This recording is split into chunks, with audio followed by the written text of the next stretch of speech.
I was almost scammed.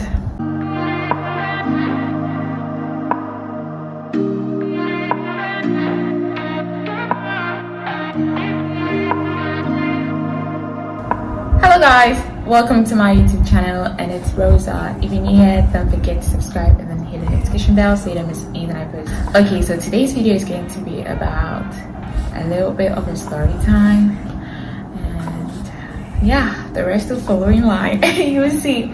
Okay, the first thing I'm going to talk about, the question is here. I didn't keep them in my head. Yeah. Okay, so the first thing is the best or the worst gift you've ever received. So the best gift I ever received was a laptop and a phone. Yeah, like I was so excited, you know. I was so excited about the phone and the laptop too. For the laptop, I actually wrote it down like this year I need to get a laptop, and I got the laptop and I was so excited. And for the phone, right, the phone actually it was like 2 days to my birthday and my phone got spoiled. I was so devastated. I was so sad. I was like, really? Like, really? Few days to my birthday, my phone was spoiled. Like, my friends would be wishing me here and there, and how am I going to respond to their wishes? Others are going to, you know, go like, and then I wished her and she even checked the status, she didn't see, so she even go like thank you or something like that. Nothing. But it wasn't my fault. So I was so worried, I was so worked up and everything. Then a day before my birthday and I got the phone, I was so excited, I was so happy. I was like, wow. Yeah. Now for the worst gift, I don't think I've ever like received a worst gift. If I have, then I don't recall, you know, I don't recall at all. Okay guys, so we are going to do this, right? We're going to get interactive in the comment section. So you guys are also going to comment your best and your worst gift that you've ever received. Okay, the other thing is the most embarrassing moment. Let's see, we've all had that, you know, embarrassing moments. So you know, when let's say you're walking, right, and then someone waves at you, so in your head you are thinking that the person is what, waving at you. So it's like you wave back and you realize that, oh, it wasn't you, it was the person behind. And that thing is just so awkward. You feel uncomfortable, you know, especially if I say there's someone you're crashing on and then the person is waving at you and you're busy thinking that, ooh, he's waving at me, let me just wave back. And then you wave back and you realize that it wasn't you, it was the person behind you, and your face is like, I thought it was me, you know, but it wasn't. So the other thing is, my dad, when I was little, my dad, you know, shouted at me in public, like, you know, I said Okasameni Bob. Then it makes me feel so embarrassed and talking, you know, talking. At that moment, I just wish that I would just vanish, you know, disappear, or I wish nobody knew me. And guess what? It was in our neighborhood, so you can imagine. I had a little crash, you know, like not me crashing, but there were some people crashing on me, so it was still uncomfortable, you know. You guys are also going to comment the most embarrassing moment in your life. We've all had our environment. We've all had our most embarrassing moment. So you're going to comment down in the comment section. Okay, we're going to get interactive there. Please comment. I beg you. Now the other thing is my favorite childhood memory. Now my favorite childhood memory is when I was little. Okay, I and my sister will run. Like when it's raining, we're going to run all around the compound and doing catch me if you can.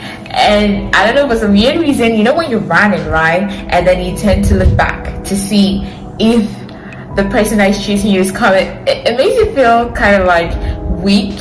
And I don't know, it makes you laugh more, and that, okay, it prevents you from running faster. I don't know if you get what I'm trying to say, but that thing is so crazy. Yeah.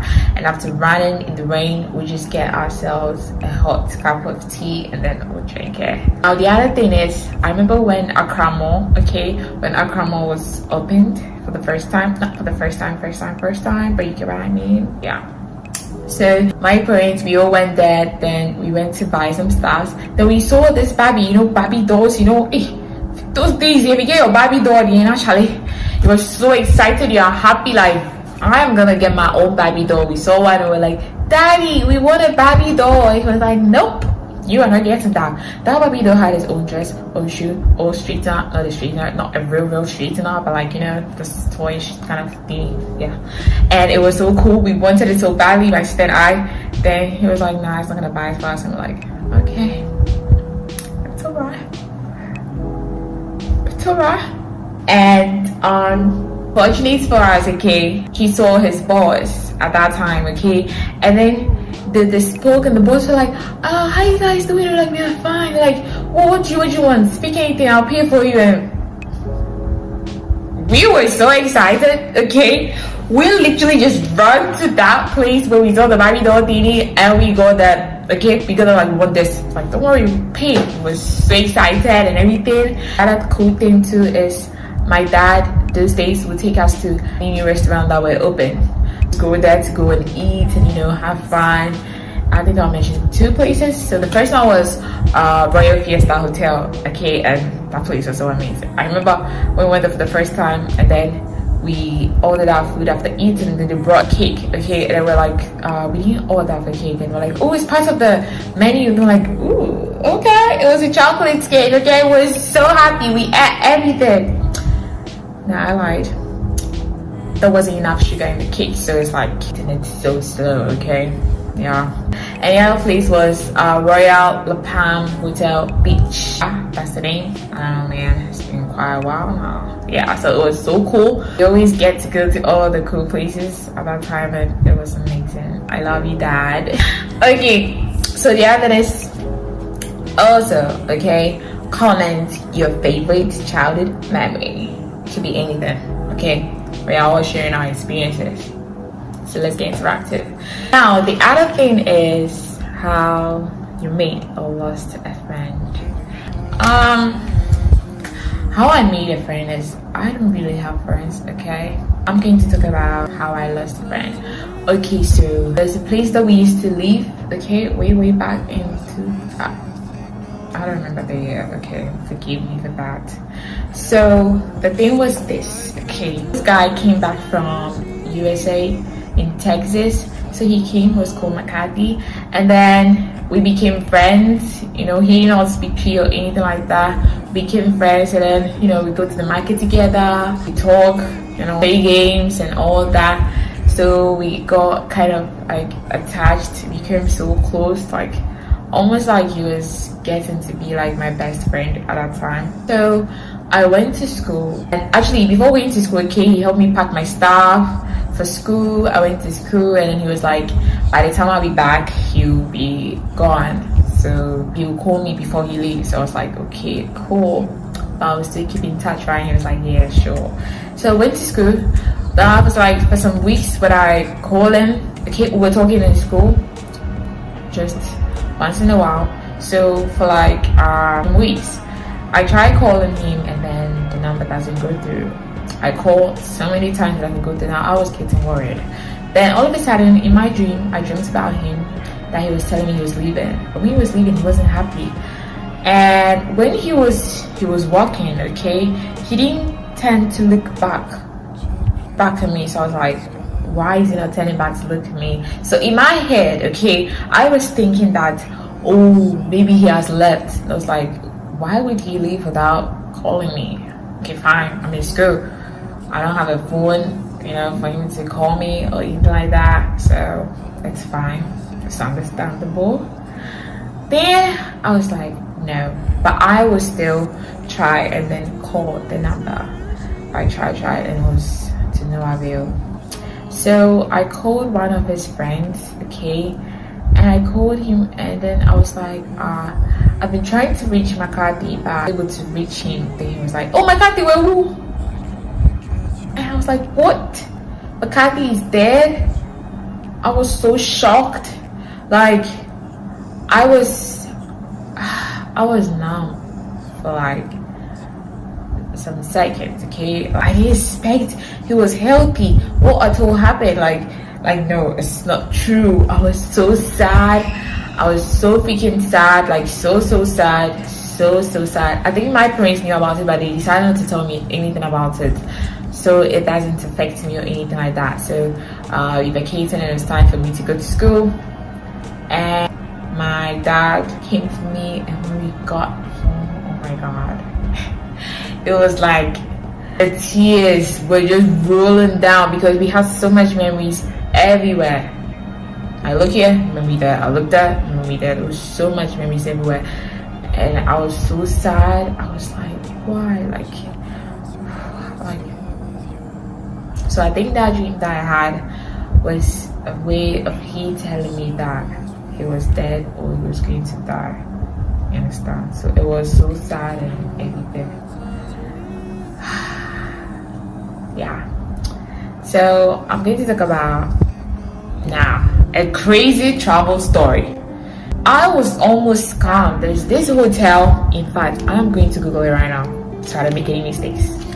But I remember the name is Sweet Mother. Okay, it's in the eastern region side. Google. Sweet Mother Echo Resort. Now this place, okay. First of all, I and my friend, I wanted to go to a place to go and shoot a video, okay? So we went to Ebri. Now we went to the first hotel, I don't remember the name, around Pediase Lodge. That hotel was around, that was the first hotel we went, I don't remember the name. That was the first hotel. We went there and then they were like, the whole place has been booked, so there are no rooms or anything. They were like, okay, cool. Then we're like, okay. Then we've already searched for some other hotels. So we're like, how about Sweet Mother Resort, Echo Resort? And I was like, oh, okay. Do they have a pool? And they're like, yeah, they have a pool. I was like, okay, cool. Call first and verify if there's a room before we go there. We don't want to go there and they go like, there's no rooms, okay? So we did that, and it was a white man that picked up the call. He told us like, okay, cool. And we're like, you should send us pictures of the place, like I mean the room. You should send us pictures of the room. Then he did, and it was so cool. I was like, wow, that's cool. We'll take it. And then he was like, we should pay before we come. Then we're like, oh no, we will pay physical cash. We want to, check the place out and then pay from there. Now, because we've never been there before, okay, so we got this taxi driver, and then he was like, he doesn't know there, but we're like, we are going to use Google Map. We need to use Google Map to get there. Now we opened Google Map. We were directing him, and as we went, I realized that wasn't that far. But this driver, okay, this taxi driver charged us like crazy. Now, it's also because we don't know the place. That is why he was able to charge us that hideous amount of money, okay? Because I was like, is this the hotel? Like, it looks like a compound house, like a deserted house. It looks so freaking weird. I lost footage, okay? My phone got spoiled, so everything on it were gone. So I would have shown you some pictures and everything. I was like, is this the place? Like, really? We walked. I was even scared because low-key it looked deserted, okay? I didn't see much cars pass there. It was just once a while. I was getting this weird vibes, okay? I was like, nah, I'm not going to sleep here. Like, what is this?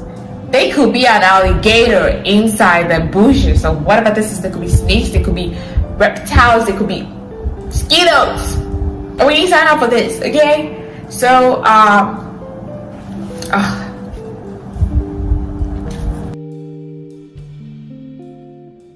so my friend was like, let's just walk, let's just walk through and then see, let's just walk. And as we were walking, we didn't see anybody. And we walked close and then we got to this, it was at the same property.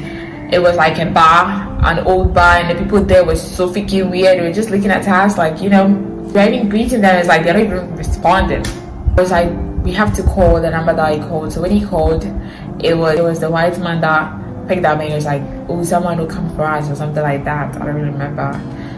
We stood there for almost getting to 10 minutes. I was here like, let's go, let's get out of here, okay?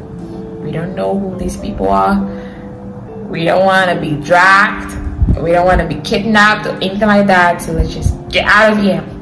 So just when we were about to leave, and then the guy came. He was like, "Oh, we were a little busy. They were making the room run." I was like, in my head, I was like, "What? What is this raggedy place?" And this raggedy place, like, wow. Okay, so I was way back. Like, I didn't get closer. Okay, I was behind, and my friend was at the front. So we took the stairs. Now I kept looking around like crazy, you know. Now we got there, we're almost the room, and there was a whole huge of kukusaka. I said kukusaka, the others are kukusaka. Like utensils, construction stuffs, I don't know, shoes, clothes, like a whole junk. Before we get to our room, and there was a leakage of water, whatever. There was some water thingy dripping down in an anchor or ankle or anchor. Yeah, I don't know if you know it. A barrel. Okay, it was about those big brown blue barrels. And I was like, what the fuck? What is this? And then there was one bed, and the place smelled. Okay, the place was smelling. You know, for some weird reason, okay, when the white man saw us, okay, he quickly just went straight back inside. You understand? He just went straight back inside, and I didn't see him again. I was giving my friend Ida, let's get the hell out of here. Like, we just walked as fast as we can. Then we left there. Now we got there, then we stood there for almost getting to 20 minutes. When we get to the car, Charlie, we're feeling so stranded because we just wasted money. Okay, so imagine we had paid the money before going there. This man wouldn't have given us the money. It would have been a whole issue. So that was why I said we were almost scammed. Okay, so now I'll say this: before you before any hotel, or before you try booking a hotel room or whatever, I think you should be sure of the place you're going. You should make more inquiries. Be vigilant so you don't get scammed or anything like that. Okay guys, so yeah, that was a whole lot. So this experience that I had, you guys need to be vigilant. There are weird stuffs out there. Okay, it was just by the grace of God, okay, that we came out without being harmed or anything. So you guys need to be careful out there. Okay, I know you guys will want more, but this is what I have for today. I hope you enjoyed watching, and I hope you had fun and everything. And the other thing is, comment a crazy travel story. I don't care how long it is, just tell us, share your experience with us, so we can help one another. We are family here, remember? We are family here. And also, don't forget to subscribe to my channel, hit the notification bell so you don't miss anything I post. I guess I'll see you guys later in my next video. Bye, guys.